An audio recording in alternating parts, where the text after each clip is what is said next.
بسم الله الرحمن الرحيم. الحمد لله رب العالمين، والصلاة والسلام على أشرف الأنبياء والمرسلين سيدنا وحبيبنا وشفيعنا والنور قلوبنا وقرب أعيننا محمد وعلى آله وصحبه وبارك وسلم ونفعني ما ودعني وتذكر وتذكر نفعا والإفادة والاستفادة والحث على التمسك بكتاب الله وسنة رسوله صلى الله عليه وآله وصحبه وسلم ودعاء إلى الهدى ودلالة على خير ابتغاء مرضاته وقربه وثوابه سبحانه وتعالى مع لطف وعافية برحمتك يا أرحم الراحمين.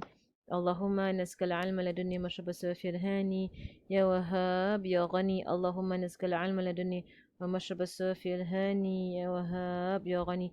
اللهم نسك العلم لدني مشرب السوفي الهاني يا وهاب يا غني. وصلى الله على سيدنا وعلى آله وصحبه وسلم والحمد لله رب العالمين. Amin. Alhamdulillah. We are on the what is makruh? Is it on taking wudu? Are we there? And what is makruh on taking wudu? That's on page 39. Allahumma salli ala sayyidina Muhammad. Okay. Naam. Alright, so bismillahirrahmanirrahim. Faslun wa yukrahu al-israfu fi sabbi. We're here, right? Correct. Yeah, confirm. We're at the my Arabic mark puts me there. So I'm not sure if I forgot to move my mark or we're actually there. I think we're there, right? نعم. Okay. في مكروهات الوضوء يكره الإسراف في الصب فيه وترك تخليل لحية الكثة وتخليل اللحية الكثة للمحرم والزيادة على الثلاث والاستعانة بمن يغسل أعضاءه إلا لعذر. نعم. Right, so here he says, right, what is offensive for the one taking ablution or the obligatory bath. Right, so what is offensive, makruh, right, for someone to do is to waste water. Right, so wasting water, when it comes, I think when it comes to wudu, okay lah, still not wasting water. When it comes to our bath, I always wonder how much do we actually waste when we take a bath. I mean, the most we do is we off the tap while shampooing or soaping ourselves. Right, but really, like, sometimes you spend a lot of time under the shower, and then you're wondering, like, is this all necessary? Do you have to stay that long under the shower? Allahu alam, because there's a very strong karaha. It's a very strong makruh ness to actually spend time under the shower or during the obligatory bath. It means too much time in the bathroom. It's makruh. Allahumma salli ala sayyidina Muhammad. Then performing the bath and ablution from stagnant water.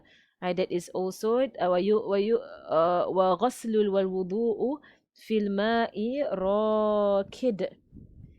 Stagnant water, because of you possibly polluting the water with your own filth. وزيادة على ثلاث, and to perform more than 3 washings, because that counts as wasting water. It's under wasting water. Okay, water wastage. If it's your own water, the water belongs to you and you pay for the water, the ruling is makruh. If it's someone else's water, the ruling is haram.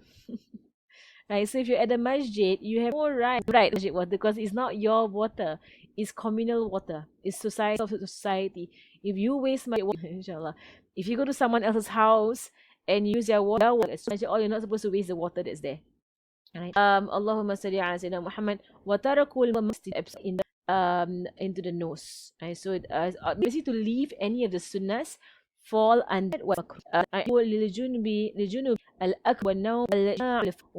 is of this refers to major ritual impurity. It does not refer to menses nor nifas. Of course not, because if you're on your menses and nifas, you need to eat and drink and sleep, kan? Right? They're talking about junub. Right, so there is, and the scholars make a very clear distinguishment between, or difference between, what is junub and what is haid and nifas. Right, while both are hadas akbar, they are both major hadas, or major state of ritual impurity. They are both major, right? There is a difference because there are rulings that are different with regards to the one who is on junub, right, because of intercourse, or emission of money, and the one that is on menses or nifas, because, and the main difference is because for menses and nifas, you're unable to remove the state. Right? You cannot remove your state of major ritual impurity or hadas besar or major hadas by yourself. You have to wait until it's finished. You have to wait until it's your clean. However, for junub, you can remove the state. It's a matter of going to the bathroom and taking a full shower. Right? So a person who stays on junub, they stay in the state of junub is by choice. They stay in the state of junub. The one who stays in the state of menses or nifas is not by choice. Right? It is something that is placed on a person. That is why the rulings are different. Right? Because to discourage those who are in junub from staying in junub, right? It's a major makruh to stay in junub. So what should they do?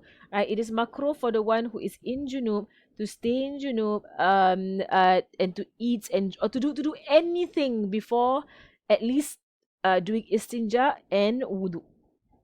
Right? At least istinja and wudu. The Sharia does not call for them to actually go and straight away do a bath, because it could be difficult on someone to do a bath straight away. Right? So the Sharia just places istinja and wudu on this person. So you remove part of the hadas. The minor hadas has been removed. The major hadas is still there, right? But still it removes the makruhness, right, of staying in that state, because now you're not fully having a hadas of minor and major. You're just having the major hadas without the minor hadas. Okay, of course you can't do anything with your wudu, because you still need to remove the major hadas to pray and to read the Quran and so on. Right? But it's a matter of lightening the hadas that is on you at that point, right? So if someone goes through any form of intercourse, or any form of ejaculation of money, right, then it is on that person to go and istinja and at least do the wudu before they fall asleep or before they eat or they drink. They should go and do their wudu. Here there is a misconception by some I had a student who had a misconception whereby she saw the English here that says major ritual impurity, and she understood this to mean menses, right? Because I had previously said that it is haram on someone on menses to do their ablution, to do wudu. It's haram for someone on menses to do wudu. Right? So therefore, can you hear me? Is it okay? Naam. So it is haram for someone on menses to do their wudu. So she was like, but it says in Muqaddimah Hadramiyah, right, that when you're in your state of major impurity, you're supposed to wash your private parts and take your wudu. And I said to her, look at what is above there: eat, drink, and sleep. Right? Takkan in your menses it is makruh for you to eat, drink, and sleep. Correct. Right? Or to and then makruh to have intercourse again with your spouse is haram. To have intercourse with your spouse when you're on your menses. Right? So what they mean here is junub, right? It's not menses. They mean junub. When you look at the Arabic, you see lil junubi.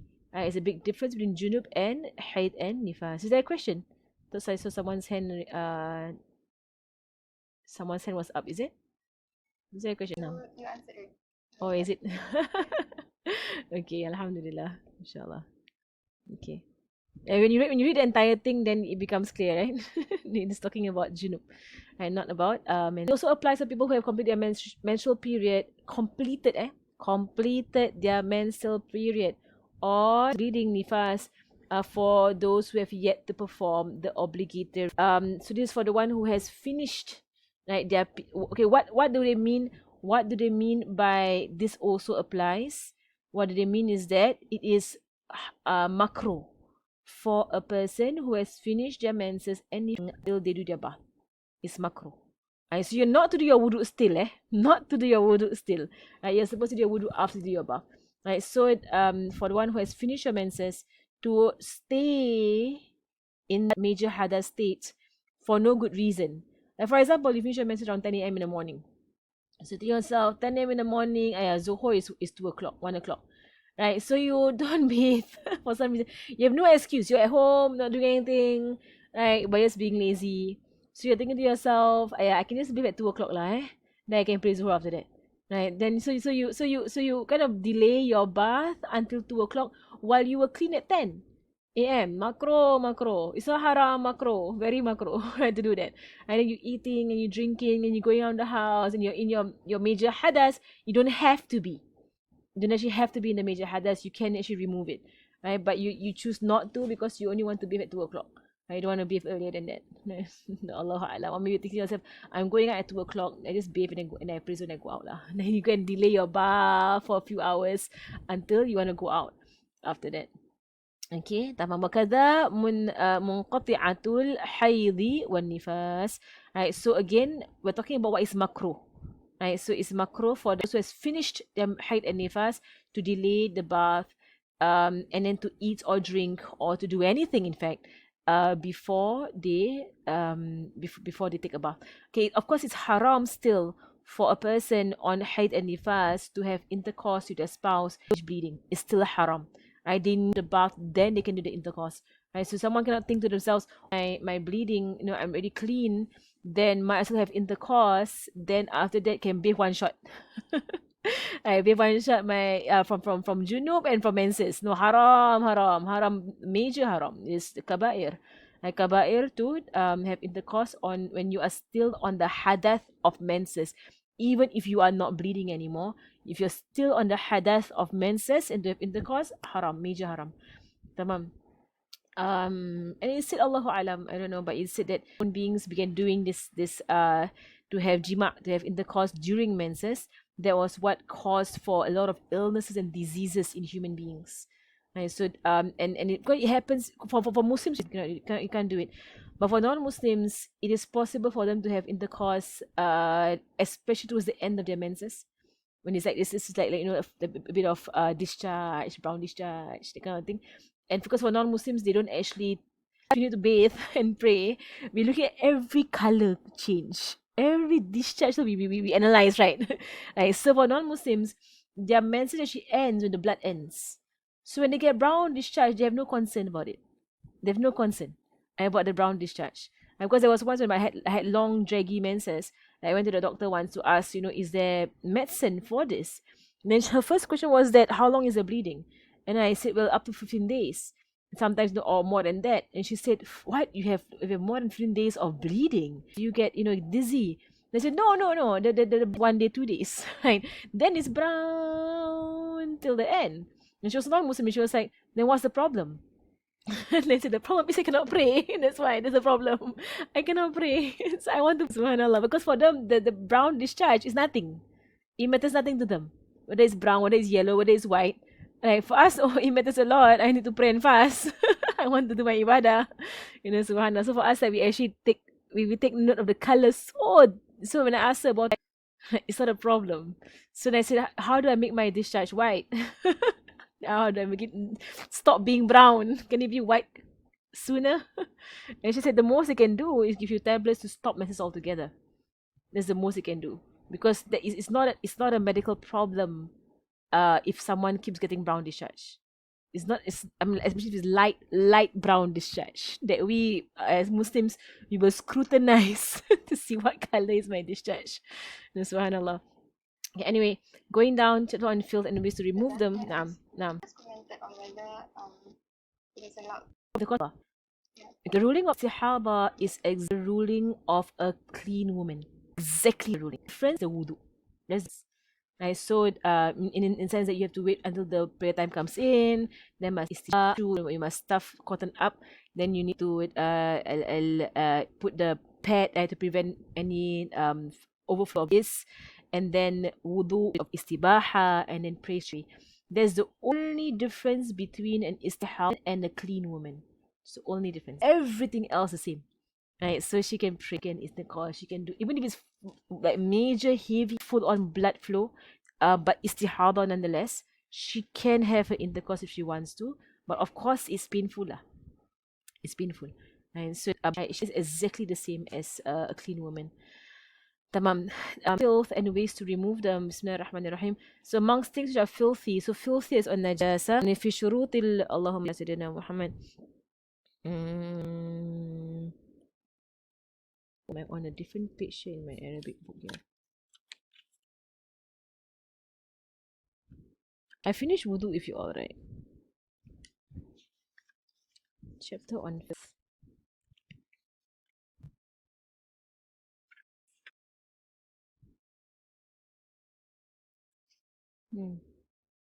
I think I'm on a different. Okay, Allahu Alam. On filth that is not in a book. Last week. You were here last week, correct?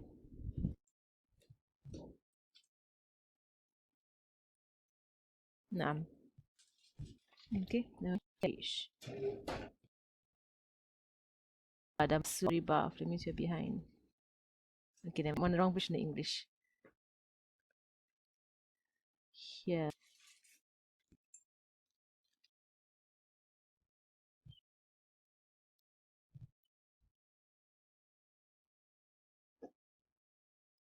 Still way behind.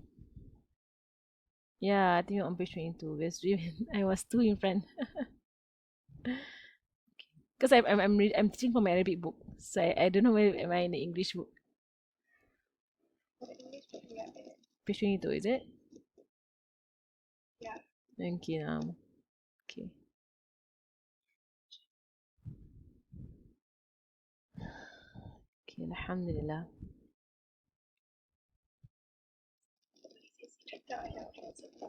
No. Okay, so here. There. Or the macro of wudu. Okay, offensive acts. So now I went to the offensive acts of bathing. Correct. And which we also had the macro of wudu, so I thought was on that page. Okay, tamam. Right, so again to waste water, right, to abstain from using the fingers to spread water through a thick beard.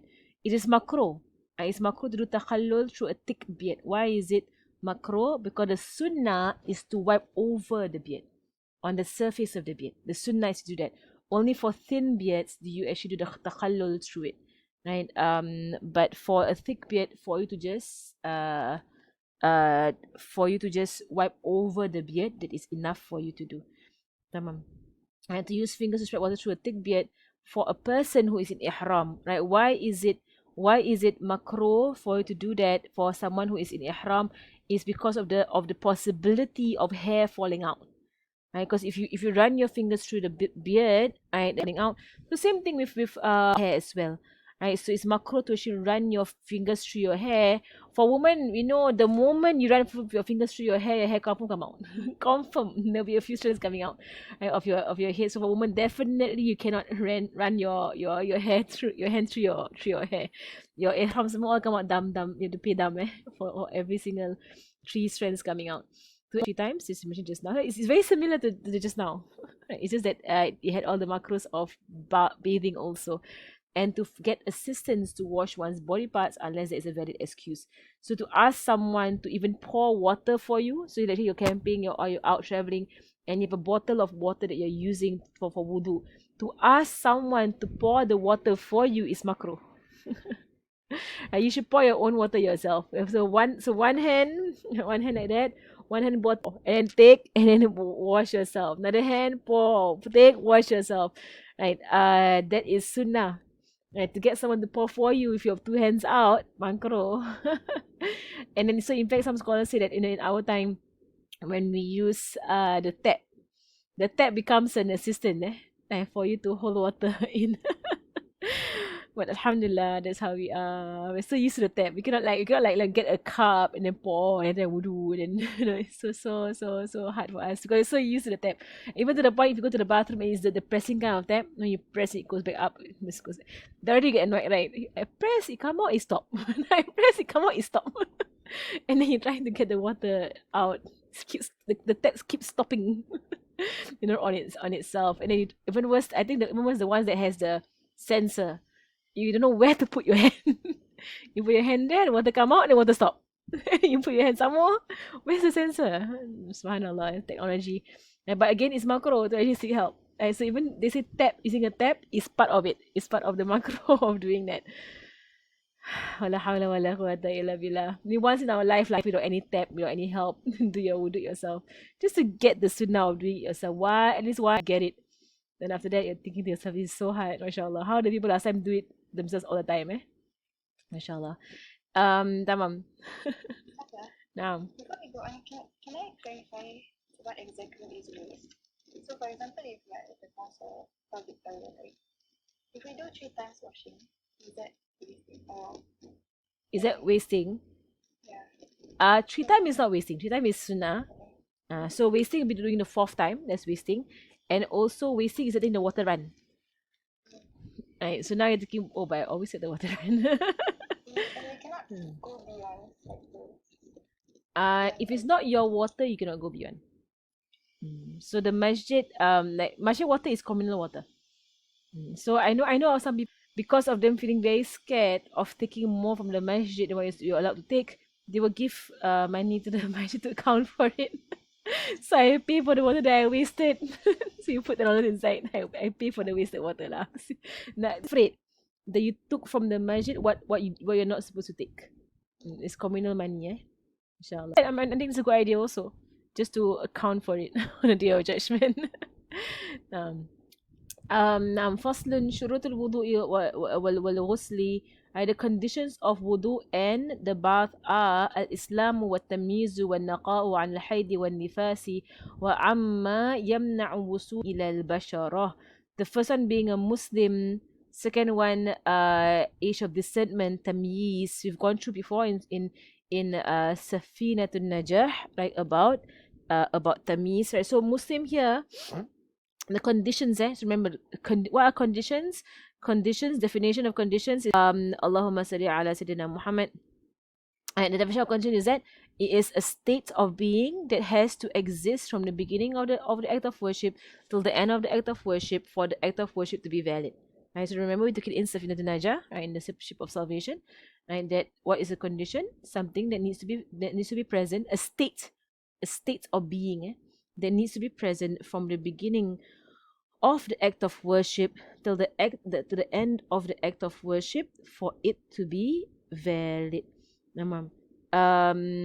So for wudu and for bath, it is valid from one of the conditions that it being a Muslim. There is one exception to the rule. One exception, kitabiyah. A kitabiyah is a woman of a book, is a book, right? So that a man can marry the people of the book, right? A man can marry the people of the book. Any rulings about it? When a man can actually marry a person of the book? When? Right? And that it brings into condition that by they cannot find any Muslimah to marry, or all the Muslimas are all so expensive to marry. Right? Their doubt that their mahar is too high and he's too poor, and also on the condition that he's unable to control his sexual urges, he needs to get married, right? He's unable to afford it, whatever lah. So and then marrying a kitabiyah, and marrying a woman of the book, and again a true woman of the book. So it has to be a monotheist Christian, right? A monotheist Christian or a Jew, right? So they cannot be those who believe in the Trinity, because Trinity is strict, right? So they have to be a kitabiyah, people of the book. They have to be believers in one God, right? So the kitabiyah is a Christian who believes in the prophet, who is the prophet of Nabi Muhammad sallallahu alaihi wasallam, which is why she's not a Tamam, right? So this ruling in Islam must be very clear, because so many people nowadays they're dating because of what was happening lah. They're dating Christians, right, out there who are not kitabiyah. They are not, because they don't believe in, they don't know what book they follow, right? Nor are they monotheists, right? But they have a belief in the lordship or the divinity of Nabi Isa alaihi salam, and that is shirk, and that is not kitabiyah. Right, so for kitabiyah is someone, and again with all the conditions, no Muslimah available, Muslimas all too expensive, kitabiyah is cheaper, whatever lah, and they cannot control themselves, need to get married. So many conditions before you can actually marry a kitabiyah. Mashallah. Right, so if he does marry a kitabiyah, a real true kitabiyah, a woman of the book, then the kitabiyah, not being a Muslim, she must take a bath after her menses to have intercourse with her husband. Because the ruling, right, so even though she's not Muslim, right, her bath is valid and in fact compulsory, even though she's not Muslim, right, because the sin will fall on the husband.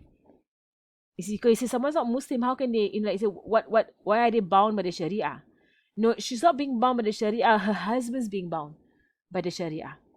So the husband is unable to sleep with his wife if she's on her menses or has not been clean from her menses. So she has to take a bath for his ruling that he can't sleep with her on her menses.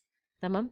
Right. So that is one. That's the one exception whereby a non-Muslim ordinary bath is valid, because she's a kitabiyah of a Muslim man. Okay, there's one exception. Okay, tamyiz. Naam. Like tamyiz. So the conditions of tamyiz. Remember what are our shurut of tamyiz? So first and foremost, you should be able to rattle off. What are the conditions of tamyiz?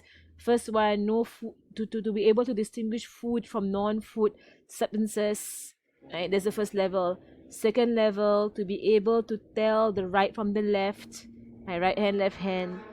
Third, to be eats by themselves, drink, or maybe unflip lah, but to be able to eat by themselves, drink by themselves without making a mess. Right? So you can actually hand them a bowl of soup and they can eat it themselves. Right? That is tamyiz, that's mumayyiz. And then fourth level, to be able to hold a decent and sensible conversation. You're able to discuss things really abstract nature with them. And so usually above the age of 7, you're able to do this with your children. So you can talk about inner feelings. You can talk about concepts with them, and they're able to understand. You can actually explain to them, and they can understand. The non-mumayyiz child is irrational. So sometimes you say to them, you cry more. The more I won't give to you, the more they cry.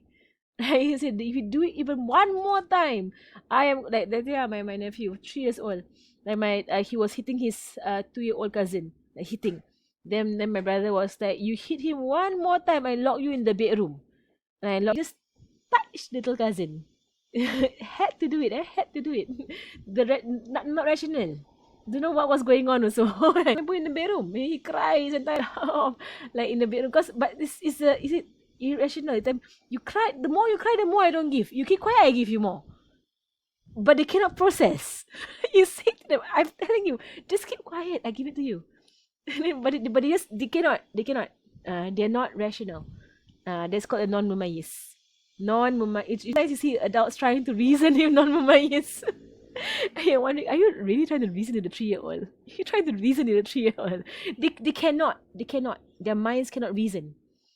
All they know is their emotions. So they're walking balls of emotion. So you're trying to reason with them. If they're emotional, they can't move out that. And sometimes as adults, we all same thing also. We often know better. If you're emotional, we try and reason with you. You're like, you're just emotional. You cannot reason. No, subhanallah, may Allah. So the mumayyiz, his wudu and of course no major obligatory bath lah for the mumayyiz. But wudu not valid, except, got one exception. Okay, so he says, as I mentioned before, like Safin Najah, you learn all non-Muslims wudu and bath not sah. Now I tell you, got one exception. Safin Najah, you learn all mumayyiz not sah. Now I tell you, got exception. Right, there's an exception. Like how you learn in science, you learn a blanket rule. Then as you go further in science, it's an anomaly. Right, it's one exception, 2 exceptions. You find there's so many exceptions to the rule. What we learned in primary school, so many things don't follow that rule. Mashallah, mashallah. So here there's an exception to the mumayyiz situation. The non-mumayyiz who's going for Umrah or Hajj. For the non-mumayyiz, who non-mumayyiz? Right, so non-mumayyiz did ihram.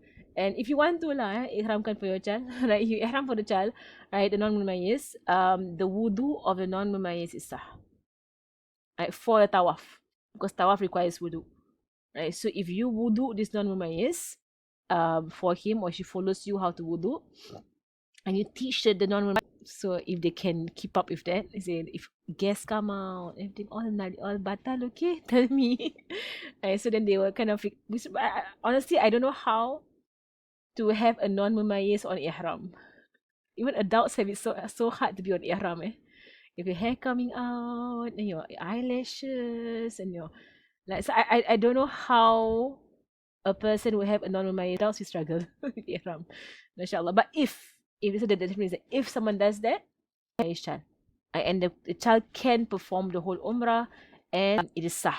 for the person. Okay, free of menses and nifas, naqa'u anil haydi wal nifas. The ruling here, it is at-ibada al-fasida haram. At-talabbus bil-ibadat al-fasida haram. Which is to act out an act of worship that is not valid is haram. Right? To act out or to pretend to do an act of worship and you know the act of worship is not valid, that is haram. Tamam? Right? So to do tahara bin niyatil ibadah for the one on menses and nifas. Naam. وأما يمنع وصول الماء إلى البشرة, and to be free of any impediments that prevent water from reaching. Right, so here comes the explanation of really nail polish. Spoke about it before. Nail polish, any form of wax. Right, so wax usually people use in cold weather. Right, they will use the what do you call it, Vaseline. Right, Vaseline. It's all forms of wax. Right, so wax will form a layer over your skin, prevents water from reaching the skin. Anything that is waterproof, right? So if you have makeup, if people wear makeup that's waterproof, they wear lipstick that's waterproof, right? They wear all kinds of things that's waterproof. So of course, all of these beautifications, while there's a ruling of it not being permissible, on top of that, you don't want to sabotage your own wudu lah. With just wanting to have things on your face, or things on your hands to try and Allahu alam. Don't do that. If you're able to not do that, don't do that.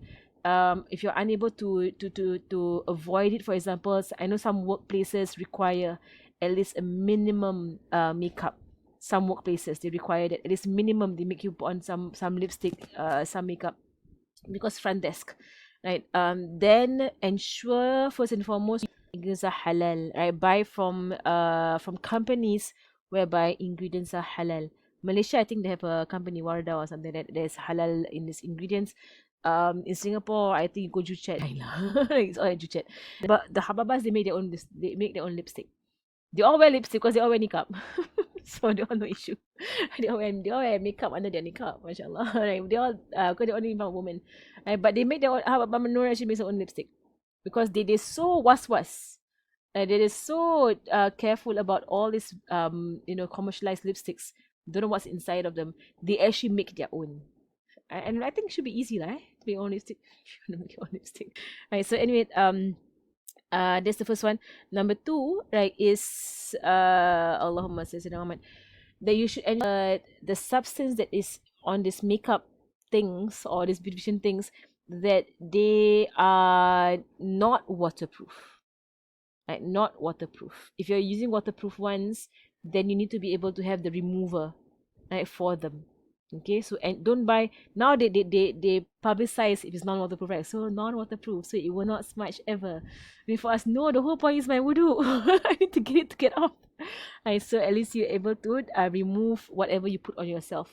Second one, right? Third one is that if it's removable, it needs to be removed before you start the wudu, because wudu is not valid if the water changes in its properties in 3 ways.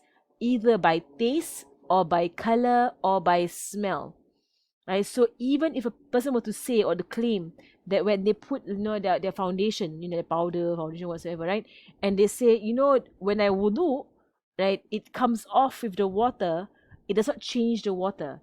Are you sure? It does not change the water. If the water changes in any of these 3 ways, taste, color, or smell, right? A lot of things changes the taste of the water. The water actually changes in taste, right? Because the substance. Similarly, like creams and oils and all kinds of things, it goes off into the water, right? And so if you smell the water, or you taste the water, even when you look at the water, it looks clear like normal water. The color is the same, right? But when you smell and you taste it, like, okay, then I can taste my cream, or I can smell my whatever foundation now, whatever it is, so you can smell, you can smell it in the water. That means the water has changed, right? Wudu is only sah, it is valid if the water that comes out is pure. the water that flows off of you must be pure in its three characteristics: color, smell, and taste. Okay. So if you have stuff on yourself, on your wudu limbs, then wash them off before wudu. Then perform wudu, because the condition of wudu is that the water many of its traits being altered. Naam. Okay. Naam. Right. So for the limbs of wudu to be free of anything that prevents water from reaching types that prevents water from reaching the skin. With regards to piercings, right? So if you have piercings on your nose, right? Piercing. So basically wudu limbs, right? So yes is sunnah. Right, so yes, it will become a problem with your bath, right? So for nose piercings, right? So if your piercing is so tight over the nose, right, is there, and so it prevents water from going under the stud that you have on, right? Then you need to just move it lah if you have it on, flucose part of your face, right? Also on top of that, the hole. The hole by which the piercing is in. Okay, that hole there. So I just say all these kind of things. Ayah, leceh. Right? It's so troublesome. Just remove the piercing lah. And then they just wudu properly. Because otherwise you wudu also, you get stuck in your piercing, stuck your piercing, stuck your piercing. And you keep wonder about the piercing, lah. And then you think about it, to have all these things on your face, and then like piercing here lah, whatever. Right, so anyway, if there's a piercing there, by fake point, piercing there, then you have to ensure the piercing goes through the hole as well, because the hole is part of your face, and the skin has grown into the hole, the piercing hole. So you need to move the piercing a little bit to have the water masuk, it has to go in. So leceh, right? So leceh. Like, alah, remove the piercing, let it grow back. MashaAllah. Allah salli ala Sayyidina Muhammad. After a while, because of ibadah, you stop doing a lot of things. And you're like, my manicure, pedicure, you're like foundation lah, and everything. After a while, you're like, whatever lah, And as you grow older also, you begin to not care anymore about all these things. Unless you have to lah, if you go to wedding, if you really want to care. Now everybody wear masks. Nobody sees what you put on also. It's such a blessing this one. Allahumma salli ala Sayyidina Muhammad. Okay, naam. Right, so having the required knowledge of his obligation, right? So to know if your wudu is fard or not. Al-ilmu bifardiyatihi, to know if your wudu is fard or not, right? So if you're doing a renewing of your wudu, then you know your wudu is sunnah. Naam. If you know you actually are on minor hadas, then you know your wudu is wajib. So you need to be aware, is your wudu sunnah or wajib? It's compulsory. You need to know if your wudu is sunnah or wajib. Now, if you're not so sure, are you on hadas or not, right? Then whatever you remember last with yaqeen, that is what you're on. So if you remember yaqeen that you took wudu, but you don't remember nullifying it, therefore you are on wudu. You are on your yaqeen.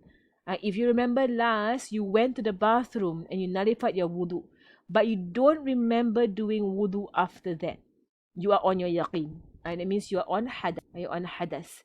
If you have no clue whatsoever, don't remember wudu, don't remember hadas, nothing you remember, right? They will say the asl, right? The original state of a human being is hadath. Right? The original state of a human being is hadath. Right? Because you sleep, you wake up. So to remove hadath is active. Right? Passive is that you are okay. But if you want to have surety and be certain about it, then go to the bathroom and istinja yourself. So when you go to the bathroom and istinja yourself, you dah hadath dah. you batal your own wudu. MashaAllah. But just so you can batal your own wudu lah. Don't go to your husband and you can, I want batal my wudu, you can batal his wudu also. Both of you batal wudu. He get upset with you. And but you can batal your own wudu. So if you want to have full yaqeen, go and istinja yourself. You have full yaqeen after that.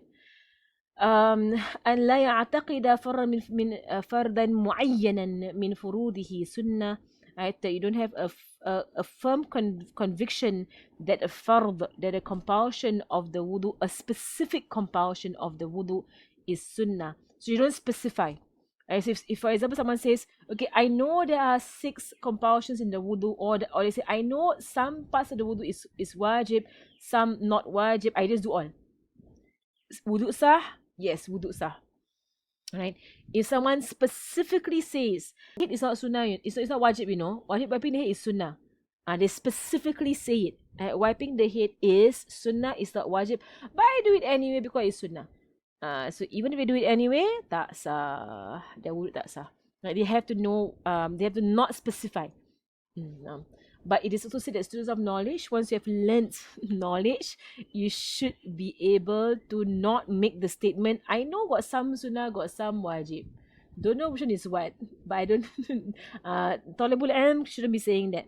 Talibul ilm should be able to say, Furud al-wudu, sitta, an-niyya, ghasl al-wajh, ghasl al-yadayn, ma'a mirfaqayn, mashu shay' min al-ra's, ghasl al-rijlayn, ma'a ka'bayn, wa tartib. Okay, Talibul ilm, you should be able to do that in English lah. You can do it in English. You should be able to rattle off furud al-wudu and shurut al-wudu. Shurut al-wudu, samaniya. Right, the conditions of wudu, 8, we memorize them. Right, they are 8. What are they? Islam, tamyiz, to be free of nifas and haid, to have your skin free of whatever prevents water from it, to have your skin, your limbs free of whatever changes the water, to know the wudu is compulsory, to not think wajib of the wudu is sunnah, and the last one, to use clean water. 8. Hafal, memorize. Okay, you all talibul ilm, talibul ilm, gonna hafal, memorize it. Never like, what again? 8 not hard to memorize. 8 is easy. Shurut salah, how many? How many shurut salah? Test you all, inshallah. They're all going and revise. Allah ya'taqida farran min furudiha sunnah, not to think that any of that. So if someone were to think that, then Allahumma salli ala Sayyidina Muhammad, right? So then the wudu will not be valid. And then the last one, to use water that is pure, mutlaq, right? So al-ma'ut tahur, meaning the water is able, you can, meaning the tahur, right? It is clean and it cleanses. Is clean and cleanses. Right, so cleanses meaning not musta'mal. Right, and I explained to you all before about ma'un musta'mal, correct? Right, in Seven Najah, which I'm going to do it a little bit here. Right, so water that is now water is not musta'mal. What is the meaning of water that is musta'mal? Means water, Allah, that has been used to hadath. Water that has been used to remove, therefore water hadath, it has hadath in it, that's why it cannot remove hadath after that. It's already been used to remove hadath, so it has hadath inside of it, therefore it cannot be used to remove hadath again. Naam. Right, so what water is this? Right, so this is water that is used to wash wajib parts. Right, the first washing only, because of the hadass. Second and third do not remove the hadass because the hadass has been removed anyway. And in tartib, because hadass cannot be removed if it's not in tartib. Right, so as mentioned earlier on in Surah Najah, that if you wash your hands before washing your face, the hadass of your hands can be removed, because the hadass of the hands can only be removed after the hadass of the face has been removed.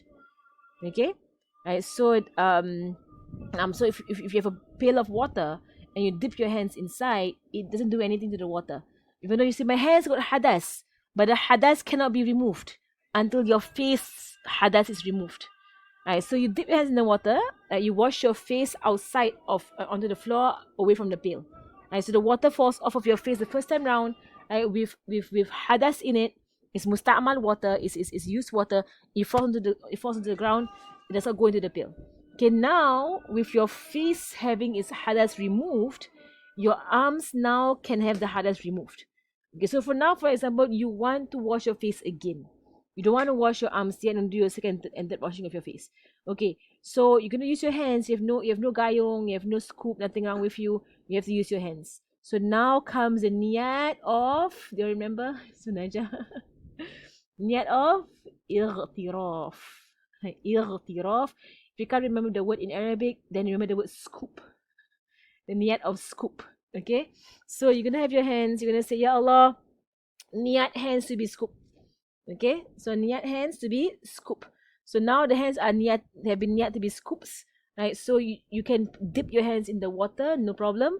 The hadas will not fall off, right? And then you can wash your face. Niat hands to be scoops. Again, wash your face again. Niat hands to be scoops. Right? Take the water, wash the hand.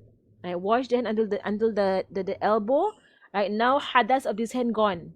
Right? Niat hands to be scoops again. Wash the other hand. Alright? So, okay, now hadas of hands gone. No need to niat for scoop again. Right? Because your head's got no more hadas. Right? So you can put your hands inside the water again and wipe your head if you want to. No problem. Or you can wash your hands second and third time round if you want to. No problem. Now, but of course, you wash 3 times your right and times your left. Don't go left, right, eh?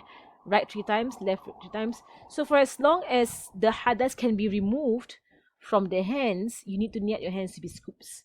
Right? Irtiraf. That's the word. Irtiraf. Arabic word. Irtiraf.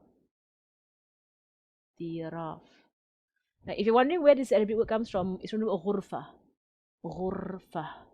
Ghurfa means room. Right? So irtiraf means scoop. Like a what do you call it? Like a hollow. Like a room is a hollow. Right? So irtiraf. Okay. Okay. نعم. وأن لا يكون على العضو ما يغير الماء. I'm taking a drink. We can change properties of water. Properties meaning what? Color, taste, smell. 3 properties of water. It's not just 1. 3. Color, taste, and smell. Right? So a lot of what we use on our skin changes the taste and the smell of water. Right? Stuff you put on your skin. نعم. وتحقق المقتضى إن بان حال. نعم. Right, so he says here, right, and to have conviction or to state whether in hadas or not. Nah. There was early on when we mentioned about him having to know if his wudu is fard or not fard. وأن لا يعلق نيته. Okay, next week I will continue about the niyat, because for the niyat there are conditions to niyat. Niyat has 7 conditions. 7 conditions to niyat, which I will go into it next week, inshallah. Okay. Water flowing on the body part is wajib for parts that have to be washed. For parts that have to be wiped, like the head, right? It just wipe. The water does not have to flow on that body part.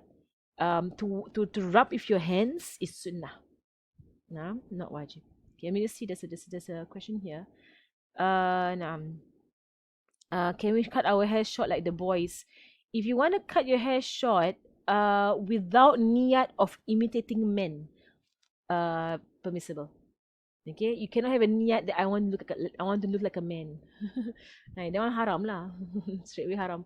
Anything that you do, if you niyat to look like the other gender, haram. So even when you wear jeans, for example, someone wears pants, wear shirts, wear jeans, if their intention is to look like the other gender, haram. Right? So if they're still looking feminine, and they're not, and even if they look a bit masculine, but that was not the intention. That was not the niyat. It's just that you're like wearing loose baggy t-shirts and loose baggy jeans, for example, like because cover aurat, yani. So you wear loose ones, right? And you buy from the men's section because they tend to be loose. Right? So it's figureless. The male section is figureless, right? So I used to do when I was younger. I used to buy it from the male section because there's no female section. Some all figured. It's all right. Do you all think so? It's all figure and then everything. So I used to buy from when I was secondary school, JC. Used to buy from the male section. Go all straight. Everything straight. No shape. But with no niyat of following men. There was no niyat of following men. It's just that it's just more aurat friendly. Mashallah. right? So cutting the hair short, as long as your niat is not to copy to be like the opposite gender, but your niat could be so hot, so you cut your hair short. It's easier to manage where to do everything, it's easier. But you are maintaining your own gender, you're not changing gender. So now there's a trend of halal nail polish, permissible during wudu. All these things, all I have full suspicion on them. This was one, but I don't trust them. All this halal nail polish, really, like what's the, like, if what if they're wrong? Then your whole wudu and solat semua all at stake, right? I mean, like, just for some colored nails, like, will you sabotage all of that and put it all on the line on the day of judgment just for their nails to look nice? Yeah. So, like, for me, and the money spent, the time spent, and then the drying of the nails, and I mean, but so many things to talk about.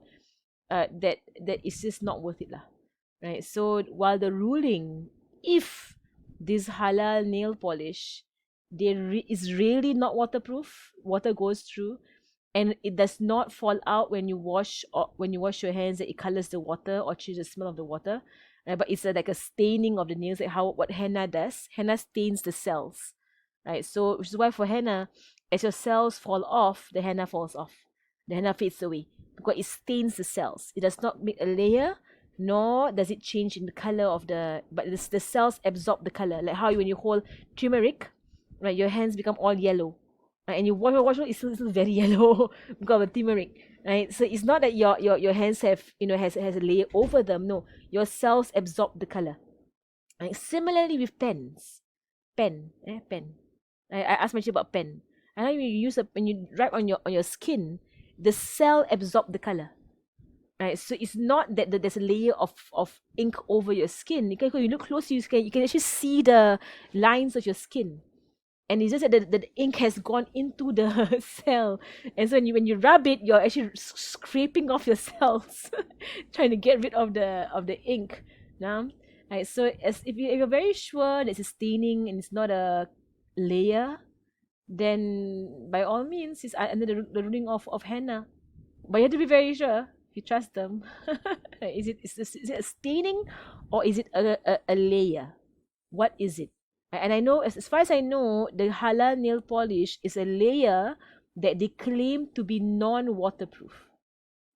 And I don't know how that works. If it's non-waterproof, layer on the skin does not stain your nails, but it's a layer on top of your nails, but it's waterproof. How come it stays there? How come it doesn't fall off? How come when you wash it doesn't go off? So I don't know how that works lah. How does it work that it's waterproof and then it's non-waterproof and then it doesn't go off with the washing of the nails, right? Allahu alam. Right, but for me, I think to be very careful about your own wudu, right, stay away from all these things lah. Right, and alhamdulillah. Okay, I will end our class there for today. Naam. I guess double confirm. So the istiraf, we only have to do it after we wash your face, right? Yes. Yes, after you wash your face and before you remove the hadas of your hands. Yeah, once your hands hadas removed, dah tak payah. Tak payah iktiraf. Okay, sallallahu ala sayyidina Muhammadin wa ala alihi wa sahbihi wa sallam. And also, if you're going to use your hands as scoops, if your other scoop, you have to use your other scoop. Tak payah use your hands. Okay, sallallahu ala sayyidina Muhammadin wa ala alihi wa sahbihi wa sallam. Alhamdulillah rabbil alamin. الفاتحة. أن الله يرزقنا منافعا وعملا خزن مستعين ودلال الهدى